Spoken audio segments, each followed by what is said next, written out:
BD bank পাড়ায় নতুন একটি এপিসোডে আপনাদের স্বাগতম। আজ আমরা রূপালী ব্যাংকের ফিক্সড ডিপোজিট সম্পর্কে বিস্তারিত আলোচনা করব। আপনি যদি আমার চ্যানেলে নতুন হয়ে থাকেন তাহলে অবশ্যই চ্যানেলটি সাবস্ক্রাইব করে বেল আইকনটি বাজিয়ে রাখুন।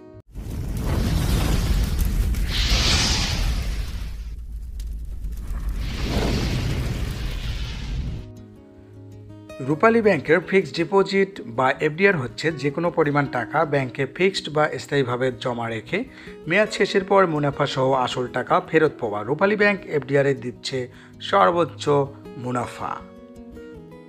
রূপালী ব্যাংকের এফডিআর অ্যাকাউন্টটি গ্রাহক চাইলে বাংলাদেশের যে কোনো রূপালী ব্যাংকের শাখায় খুলতে পারবেন। রূপালী ব্যাংক এফডিআরে সর্বোচ্চ মুনাফা দেওয়ার পাশাপাশি এফডিআরে জমাকৃত টাকার বিপরীতে তাৎক্ষণিক লোন সুবিধা প্রদান করে থাকে।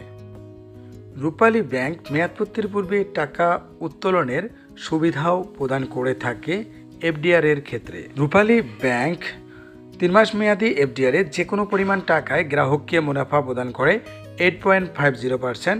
6 মাস মেয়াদি এফডিআরে রূপালী ব্যাংক যে কোনো পরিমাণ টাকায় গ্রাহককে মুনাফা প্রদান করে 8.75%।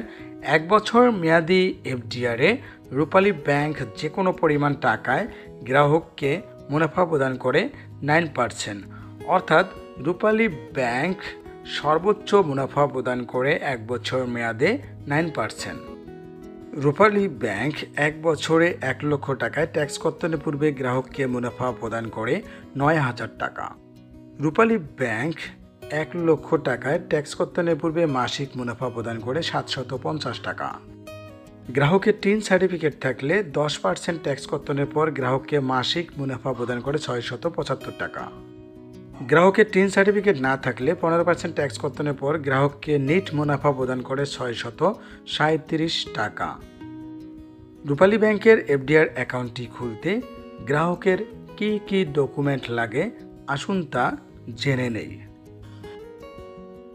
অ্যাকাউন্ট হোল্ডারের এনআইডি বা পাসপোর্ট বা জন্ম নিবন্ধন বা ড্রাইভিং লাইসেন্স এর ফটোকপি, গ্রাহকের সাম্প্রতিক তোলা পাসপোর্ট সাইজের 2 কপি ছবি।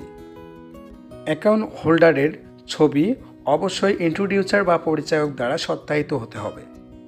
নমিনির এনআইডি বা পাসপোর্ট বা জন্ম নিবন্ধন বা ড্রাইভিং লাইসেন্স এর ফটোকপি। নমিনির 1 কপি সদ্য তোলা পাসপোর্ট সাইজের ছবি অবশ্যই তা অ্যাকাউন্ট হোল্ডার দ্বারা সত্যায়িত হতে হবে।